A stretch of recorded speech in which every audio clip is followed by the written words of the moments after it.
इस कार्यक्रम के प्रायोजक हैं कृषि एवं किसान कल्याण मंत्रालय, भारत सरकार।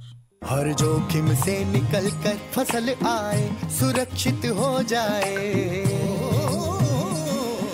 फसल बीमा से हर किसान अब आत्मनिर्भर हो जाए। संकट के समय प्रधानमंत्री फसल बीमा योजना किसानों के लिए वरदान है। अब सूखा पड़े या बाढ़ आ जाए कोई डर नहीं, अब ओले पड़े या कीट पतंगे फसल खा जाए कोई फिक्र नहीं, क्योंकि हमने लिया है प्रधानमंत्री फसल बीमा। बुआई से फसल कटाई तक हर जोखिम का दावा, न्यूनतम प्रीमियम पर अधिकतम भुगतान का वादा। योजना से हर साल जुड़ रहे हैं 5 करोड़ से ज्यादा किसान। अब आपकी है बारी। नजदीकी कृषि कार्यालय, सहकारी समिति, बैंक शाखा, अधिकृत बीमा कंपनी या जन सेवा केंद्र में स्वेच्छा से करा सकते हैं पंजीकरण। फसल बीमा पोर्टल या फसल बीमा ऐप द्वारा भी कराया जा सकता है पंजीकरण। प्रधानमंत्री फसल बीमा योजना, आपकी फसलों का संपूर्ण सुरक्षा कवच। कृषि एवं किसान कल्याण मंत्रालय, भारत सरकार। कार्यक्रम किसान वाणी सुनने वाले सारे बहन भाइयों ने विनोद मोरवाल की राम राम। भाइयों, मौसम ज़रूर बदल रहा है और अब जिस तरह मौसम देखते हैं तो भाई अब ठंड तो दिन में भी ज़रूर लगने लगी। तो आप सुबह शाम का तो विशेष तौर पर आप सभी ध्यान रखिए, क्योंकि भाई आप ठीक रहेंगे तो भाई हमारी जो कृषि है वो भी बढ़िया रहेगी और टावरा का भी ध्यान रखा जाएगा, बच्चों का भी। और भाई कार्यक्रम की शुरुआत हम हमेशा आज के कृषि प्रश्न से करते हैं। तो आज का जो कृषि प्रश्न है, राष्ट्रीय डेयरी अनुसंधान संस्थान कहाँ पर स्थित है? भाई उस जिले का नाम बताना जो हरियाणा के अंदर है। प्रश्न एक बार फिर से, राष्ट्रीय डेयरी अनुसंधान संस्थान कहाँ पर स्थित है? और इसका जो आप उत्तर साथियों आप हमारे को एसएमएस के माध्यम से 9466021336 यानी 94,660,21,336 पर आप 6:50 से पहले ज़रूर दीजिए। और भाई जो सही उत्तर देगा भाई उसका नाम हम ज़रूर बताएंगे सभी को, और बधाई भी आप ज़रूर देंगे। तो बिना किसी देरी के आप इस प्रश्न का सही उत्तर दीजिए, और बिल्कुल आसान है। और राष्ट्रीय डेयरी अनुसंधान संस्थान वास्तव में कई इन्होंने अच्छे कार्य भी किए हैं और काफ़ी प्रसिद्ध भी हुआ, अखबारों की सुर्खियों में भी रहे। तो आप जल्दी से इसका नाम ज़रूर बताइए।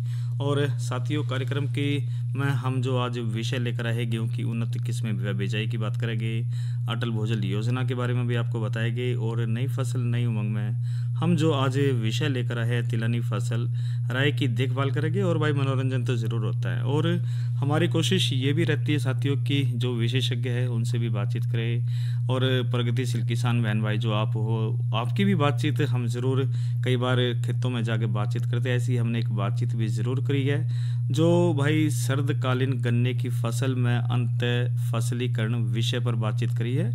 और भाई ये जो महत्वपूर्ण जो जानकारियाँ हमारे को साझा की है, डॉक्टर मेहर सिंह है जो गन्ना विशेषज्ञ है, प्रोफेसर कृषि महाविद्यालय जो कोल के अंदर कैथल में अंतर्गत हरियाणा कृषि महाविद्यालय का केंद्र है ये, और इनसे महत्वपूर्ण बातचीत करी है। और कृषि वैज्ञानिक जो है डॉक्टर मेहर सिंह ने, इनकी बातचीत को हम साझा करते हैं।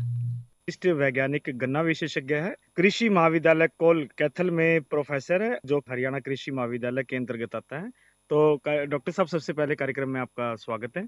हाँ, धन्यवाद। तो डॉक्टर साहब, आज हम बातचीत करेंगे सर्दकालीन गन्ने की फसल में अंततः फसलीकरण। तो सर ये क्या होता है फसलीकरण का अर्थ, जब हम जाने तो? देखिए, अंतर फसलीकरण का मतलब ये होता है कि 2 फसलें इकट्ठी उगाना। जी। देखिए, जैसे गन्ना है, खासकर अभी जब हम सर्दियों में गन्ना लगाते हैं, अभी जो टाइम चल रहा है बहुत अच्छा टाइम चल रहा है अभी गन्ना लगाने का।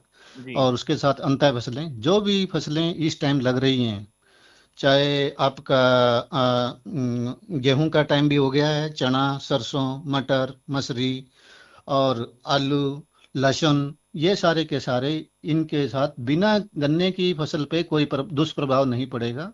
और आराम से आप गन्ने की पैदावार भी, कई फसलें तो ऐसी हैं कि अगर हम प्याज लगाते हैं तो गन्ने की पैदावार और अच्छी होती है। तो हमेशा कोशिश करो कि गन्ना कभी भी अकेला मत लगाएं, गेहूं कटने के बाद जो गन्ना लगता है उसको छोड़ के। तो जी जी। तो डॉक्टर साहब, ये गन्ने की जब हम बात करते हैं तो साल में कितनी बार बोया जाता है? ये गन्ना सर तीन बार बोया जाता है। एक तो अभी जिसको सर्दकालीन गन्ना बोलते हैं, इसकी पैदावार सबसे ज्यादा आती है। और इसके बाद आएगा जब फरवरी मार्च में गन्ना लगेगा, उसके बाद फिर एक उसको बोलते हैं बसंतकालीन गन्ना। एक लगता है गेहूं काटने के बाद, जिसको बोलते हैं पछेती बिजाई। या ग्रीष्मकालीन बिजाई, गर्मियों की बिजाई। तो जैसे जैसे हम लेट होते चले जाएंगे वैसे वैसे अपनी पैदावार घटती चली जाती है। और इसका अंतः फसलीकरण का एक और फायदा है कि पहले किसान भाई, जैसे कई किसान भाई हैं गेहूं लगाते हैं, गेहूं काटने के बाद फिर लेट बिजाई, पछेती बिजाई या ग्रीष्मकालीन बिजाई करते हैं, तो उसमें उनकी पैदावार कम आती है। मगर अब अगर आप दोनों फसलों को इकट्ठा लेते हैं बेड के ऊपर, अब नई विधि आ गई है बेड प्लांटिंग की। बेड के ऊपर आप जो भी अंतर फसल मैंने बताई हैं, जो भी अंतर फसल आप लेना चाहते हैं, तो गेहूं और गन्ना आप इकट्ठा लगा सकते हैं। तो आपकी ना तो गन्ने की पैदावार में कमी आएगी, ना गेहूं की पैदावार में कमी आएगी। जी, और इसमें जब बात करें डॉक्टर साहब, तो क्या क्या सावधानी रखनी चाहिए, किस प्रकार से हम इस फसल को ले सकते हैं? देखिए कि अगर सबसे जरूरी है कि अभी इसको आप नवंबर के पहले हफ्ते तक आप बिजाई कर सकते हैं गन्ने की। और इस दौरान तक जब तक कोई भी फसल लगती है, वैसे तो ये 15 सितंबर से स्टार्ट हो जाता है, 15 सितंबर से लेके और पहले हफ्ते तक नवंबर तक आप इसकी बिजाई कर सकते हैं। एक इसमें सबसे जरूरी ध्यान करना है कि आपने अगेती किस में लेनी है। या इस सीजन में अगर आप पछेती भी लेंगे फसलें, तो वो बहुत बढ़ जाती हैं, गिरती हैं। और इसका हमें ये जो शरदकालीन गन्ना होता है, इसके हमारे दो तीन फायदे हैं। एक तो ज़्यादा पैदावार आती है, ज़्यादा रिकवरी आती है, और अंतः फसलीकरण की गुंजाइश रहती है। जितनी भी मन में आपकी सर्दियों में जो भी सब्जियां, जैसे बंद गोभी, फूल गोभी, गांठ गोभी, जी। मेथी, धनिया, और जो भी फसलें आपके दिमाग में आती हैं, वो सारी की सारी फसलें इसमें ले सकते हैं। और सबसे ज़्यादा जो आपको मुनाफा मिलेगा लहसुन में मिलेगा। तो लहसुन को अगर इसके साथ लगाएंगे तो कई किसान को हमने देखा, हमारी बातचीत हुई है, कई किसान 70,000 से लेके 90,000 तक लहसुन लहसुन निकाल लेते हैं एक एकड़ से, गन्ना उनका अलग है। तो मेरा अनुरोध ये है कि जो भी किसान भाई जिसकी जैसी अंतर फसल की जरूरत हो, अगर उसको सरसों लगानी है सरसों लगा सकता है, मटर लगानी है मटर लगा सकता है, मसरी लगा सकता है। और प्याज लगाने का थोड़ा सा ये है कि प्याज लगेगा दिसंबर आखिर में, जनवरी के पहले हफ्ते में। तो अभी अगर वो गन्ना अपना बोलें, जब भी बोना चाहते हैं अभी पहले हफ्ते तक नवंबर के, और फिर जब गन्ना बड़ा हो जाएगा और उसकी बिजाई का टाइम आएगा, प्याज की और रोपाई करते हैं नर्सरी की, तो आप वहाँ आराम से नर्सरी। तो सबसे ज़्यादा फायदा लहसुन और प्याज में आपको ये इसके अंदर मिलेगा। तो मार्केट में एक भी सही रेट मिल जाता है इसमें? हाँ हाँ, बिल्कुल बिल्कुल। और इसमें जैसे हमारी जो अगेती वैरायटी हैं, जैसे COH 160 नंबर है, 118 नंबर है, 15-023 है, एक COH 188 है। एक हमारी नई वैरायटी आई है अभी अर्ली में, शायद इस साल अभी थोड़े दिन बाद रिलीज हो जाए, COH 191 नंबर।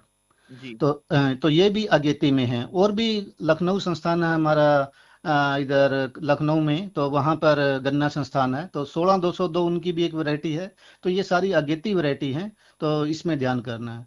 दूसरा, जो अंतर फसलीकरण आप लोगे उसकी भी जो वैरायटी आपने लेनी है, कोई भी फसल लोगे आप, जैसे आप चना लेंगे, सरसों लेंगे, मटर लेंगे, मसरी लेंगे, कुछ भी लेंगे, तो वो वैरायटी कम अवधि की होनी चाहिए। अरे फैलने वाली ना हो, ज़्यादा फैले तो गन्ने पे असर डालती है। जल्दी जी। से जल्दी खेत खाली कर दे, और कोई उसके अंदर कीड़े मकोड़े बीमारियों का प्रकोप ज़्यादा ना आता हो। तो ये थोड़ा सा मतलब आपको सावधानियां जरूरी हैं कि आप इस सीजन में गन्ना है ना जो वो अ, मतलब 3 फुट से लेके लाइन से लाइन, और जी। 5 फुट तक भी आप, 6 फुट तक भी आप, मतलब जितना आप लेट जाएंगे अभी आप 5 फुट तक ही रखें या 4 फुट तक रखें। लाइन से लाइन की बीच में जो स्पेस बच जाएगा उसमें आजकल छोटे ट्रैक्टर आए हैं, मशीनरी आई हुई है, आराम से कोई भी फसल आप बो सकते हैं। मगर ध्यान करना है कि चना, मसरी और मटर और बाकी सभी फसलें जितनी भी हैं, सबकी सब फसलें आपने बेड के ऊपर बोनी है, बेड के ऊपर, नीचे प्लेन पे नहीं बोनी। तो ये ध्यान रखोगे तो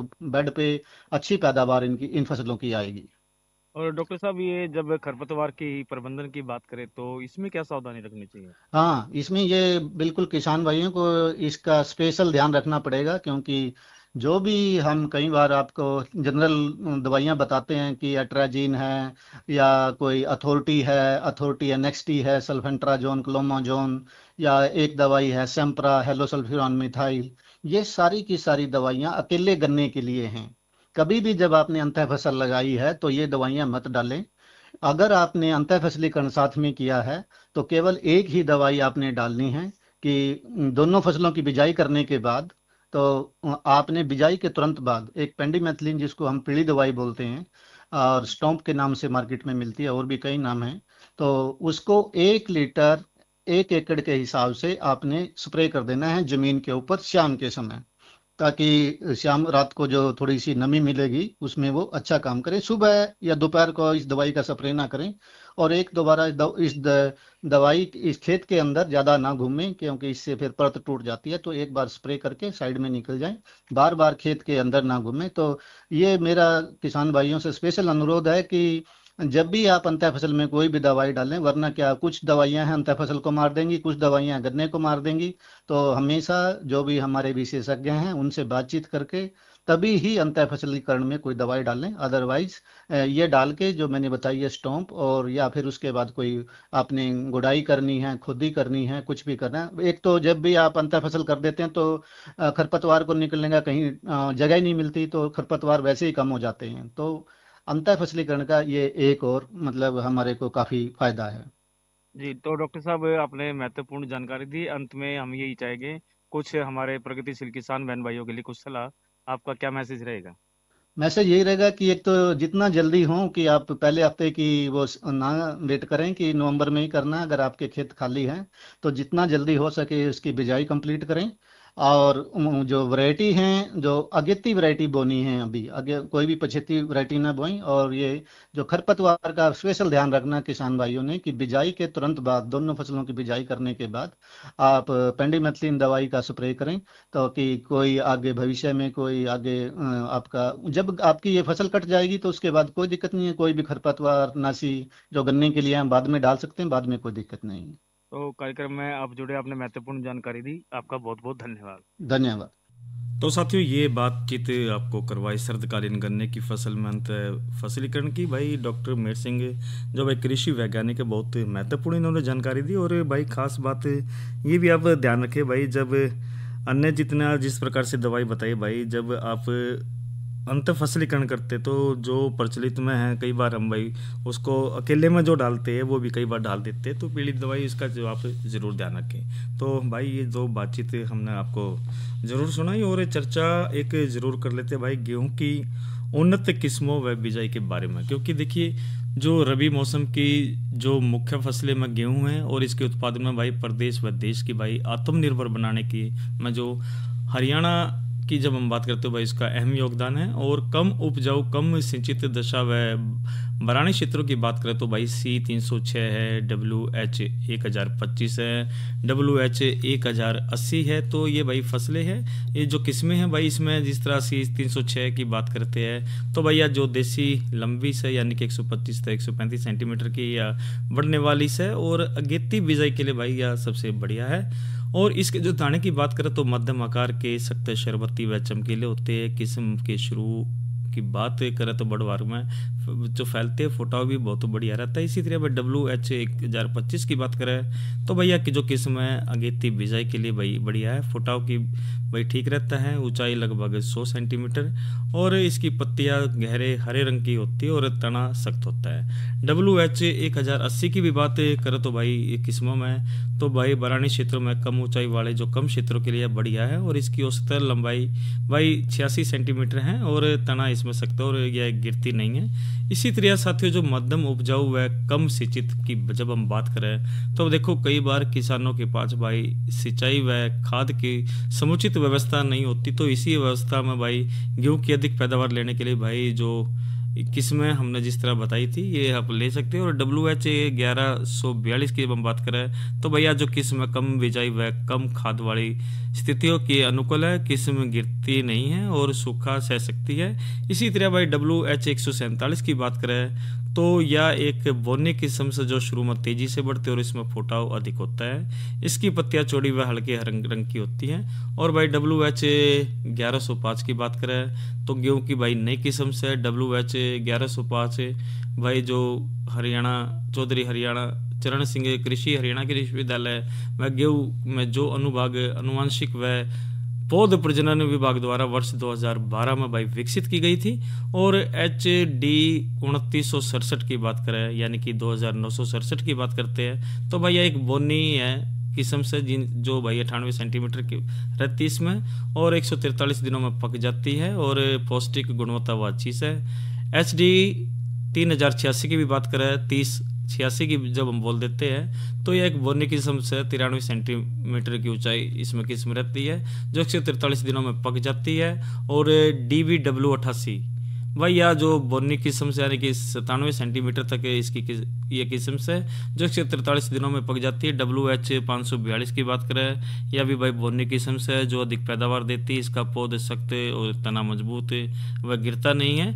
और WH283 की बात करें तो यह एक बोनी किस्म से यानी कि 100 सेंटीमीटर तक एक किस्म से जो अधिक पैदावार देती है। और इसके हरे रंग की जो झुकी पत्तियां व सफ़ेद रंग की बालियां होती हैं। और WH62150 की जब हम बात करें तो यह एक बोनी किस्म से किस्म जो 144 दिनों में यह पक जाती है। तो साथियों ये बातचीत हमने करी। और इसी तरह भाई कई किस्म से DW62150, PBW 550 है। और भाई पछेती बिजाई की जब अधिक उपजाऊ वाली व सिंचित दशा की बात करें तो भाई WH 1124 है, WH 1021 है, HD 3059 है और राज 3765 है, DBW 90 है। और कठिया गेहूं की जब हम बात करें तो भाई इसके लिए भाई एक तो WH 896, WH 912, WHD 943।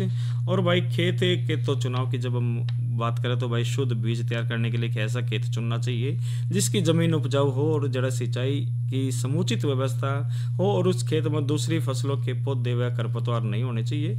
इसका आप जरूर ध्यान रखें। और भाई बीज उपचार तो आपको पता ही है कि बीज पहले से उपचारित नहीं हो तो इसमें 2 ग्राम विटावैक्स या फिर 22 प्रति किलोग्राम बीज की दर से मिला ले ताकि खुली कंगियारी नामक बीमारी की रोकथाम इसमें हो सके।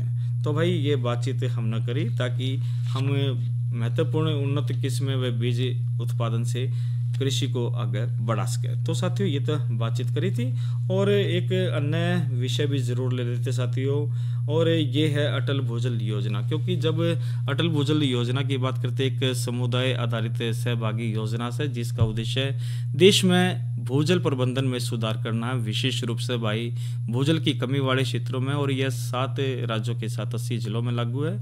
और जब इसके उद्देश्य की बात करें तो भाई भूजल प्रबंधन में एक तो सुधार हमने इसमें मिलता है। योजना का मुख्य लक्ष्य स्थायी भूजल प्रबंधन को बढ़ावा देना है, खासकर अत्यधिक दोहन वाले क्षेत्रों की बात हम करते हैं। और इसी तरह सामुदायिक भागीदारी भाई इसका यह भी उद्देश्य है क्योंकि स्थानीय समुदायों को योजना के केंद्र में रखती है, जिसमें जल उपयोगकर्ता संघों का गठन, जल बजट तैयार करना और जल सुरक्षा योजनाएं बनाना इसमें शामिल है। और क्षमता निर्माण की जब हम बात करते हैं समुदायों को भूजल से संबंधित डेटा इकट्ठा इसमें करने, निगरानी करने और योजना बनाने के लिए प्रशिक्षित करना और साथ ही जागरूकता इसमें पैदा करना है। और भाई देखिए प्रौद्योगिकी का उपयोग की जब हम बात करें तो जल स्तर और वर्षा को मापने के लिए भाई जो डिजिटल जल स्तर रिकॉर्ड है और वर्षा गैस जैसे उपकरणों का भी इसमें उपयोग करते हैं। और अन्य योजनाओं के साथ अभिसरण की बात करें तो इस अन्य मौजूदा सरकारी योजनाओं के साथ एकीकृत किया जाता ताकि संसाधनों का प्रभावी ढंग से उपयोग हम इसमें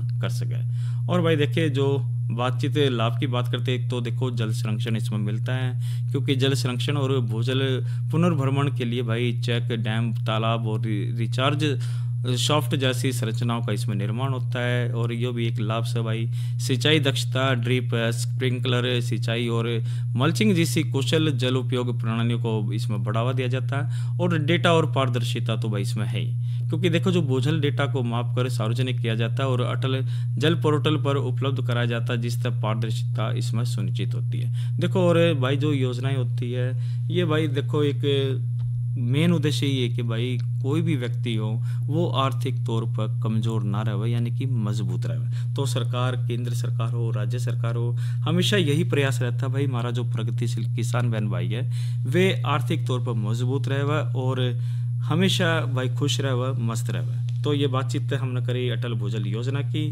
भाई मौसम की तो जानकारी आपको जरूर देंगे। और आज का जो अधिकतम तापमान 30 और न्यूनतम 16 डिग्री सेल्सियस रिकॉर्ड किया गया। इसी तरह साथियों आने वाले 24 घंटे की भी हम बात कर लेते हैं। अधिकतम 29 से न्यूनतम 16 डिग्री रहने की संभावना है। और भाई कल जो कार्यक्रम रहेगा भाई आपका जो चिट्ठियों का जो हम अब बोल देते भाई आपके संदेश मारे गीत। पहले इसका नाम था भाई थारी चिट्ठी मारे गीत, और चिट्ठी होता है भाई आजकल भाई जेब मेरा हुआ है भाई। पहले एक वो जमाना हुआ करता दूर दराज तक घनी देर में चिट्ठी आ करती है, आजकल तब है गेला बात भी हो ले, फोटो भी खींच ले हुआ है। तो भाई हमने कार्यक्रम का नाम भी ज़रूर बदला है, आपके संदेश हमारे गीत कार्यक्रम आप कल रविवार को ज़रूर सुनिए। और सोमवार ने जो भाई हम जो चर्चा लेकर आएंगे, इसमें जो बातचीत करेंगे अन्नदाता कार्यक्रम में शरदकालीन मक्का की बिजाई व सावधानियां, और आज की नसीहत में बात करेंगे ट्रैक्टर में ईंधन कैसे बचाए। भाई महत्वपूर्ण कार्यक्रम है, आप जरूर सुनिए।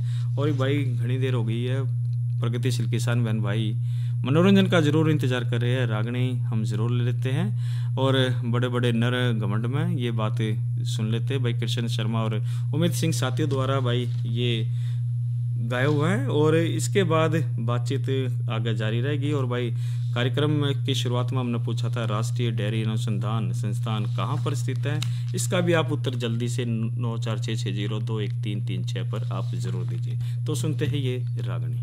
बड़े बड़े नरे घमंड में आके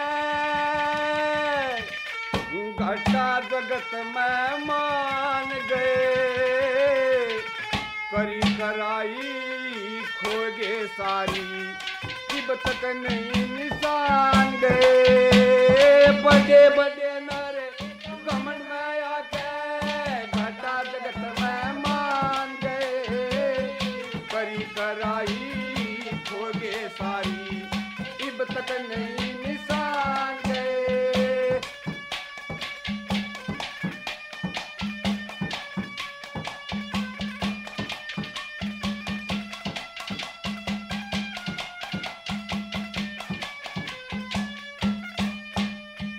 तेरे हाथ जोड़ के अंडे मांगे करके और जट टीरी ने माँ की ममता जानी को ना उस सागर अकसीरी ने, इस दुखिया के अंडे दे दे कह दिया गस्त गंभीरी ने, दूली झाले मार के गर जा समझा नहीं फकीरी ने, दूली झाले मार के गर जा समझा नहीं फकीरी ने, ढाई आचमण करे ऋषि ने, ढाई आचमण करे ऋषि ने, कर सागर को पान गए, करी कराई खोगे सारी इब तक नहीं निशान गए।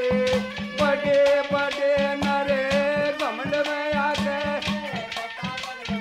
मान गए, करी कराई खोगे सारी इब तक नहीं निशान गए।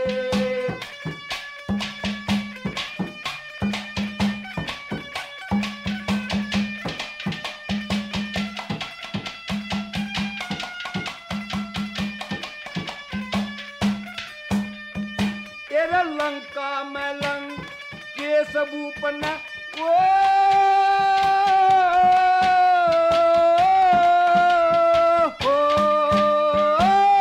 लंका में लंग के सबूपन मैं फंस के नाश करया, ऋषिया पे कर लेन लाग गया, मौत का डंग तलाश करया, फिर काले रूप बन आए राम जी पंचवटी में पास करया, आप मरिया और कुट में खपाया, सबका पर्दा पास करया, आप मरिया और कुट में खपाया, सबका पर्दा पास करया।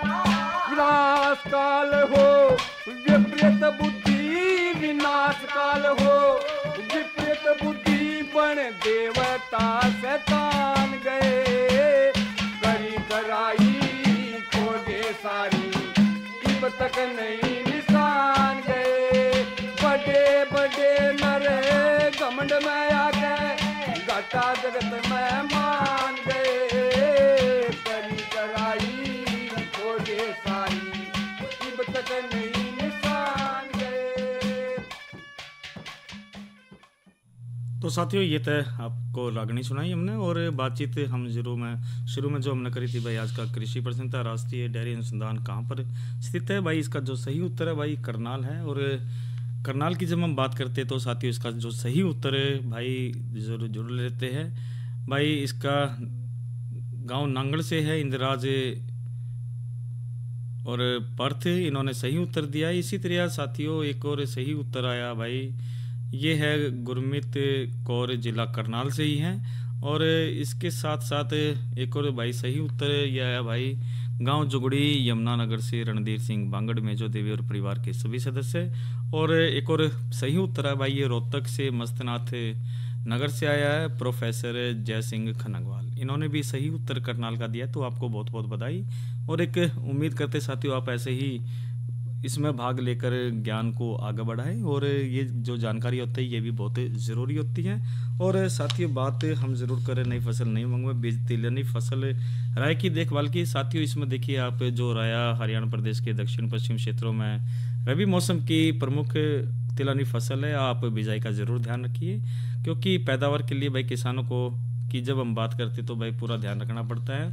और इसमें RH30 या किस्म सभी परिस्थितियों में बरानी सिंचित 75 बिजाई इसमें बढ़िया रहती है। इसी तरह भाई T59 की बात करें या किस्म प्रदेश के सभी परिस्थितियों के लिए ठीक है। RH8812 है जिसने लक्ष्मी बोल देते हैं, RH93 है वसुंधरा जिसको बोल देते हैं, RH98 एक स्वर्ण ज्योति है, ये भी बहुत बढ़िया। तो आप इनसे अच्छी तरह लाभ ले सकते हैं। और किसान कॉल सेंटर भाई 1551 हमारा जो नंबर है, आप घर बैठे सारी जानकारियाँ ले सकते हैं। इसी तरह साथियों जो बात करें तो भाई PIB ऐप के माध्यम से भी आप महत्वपूर्ण सभी जानकारियाँ इसमें ले सकते हैं। और भाई प्राकृतिक खेती की बात करें तो भाई भी जो प्राकृतिक खेती को आप ज़रूर अपनाएं।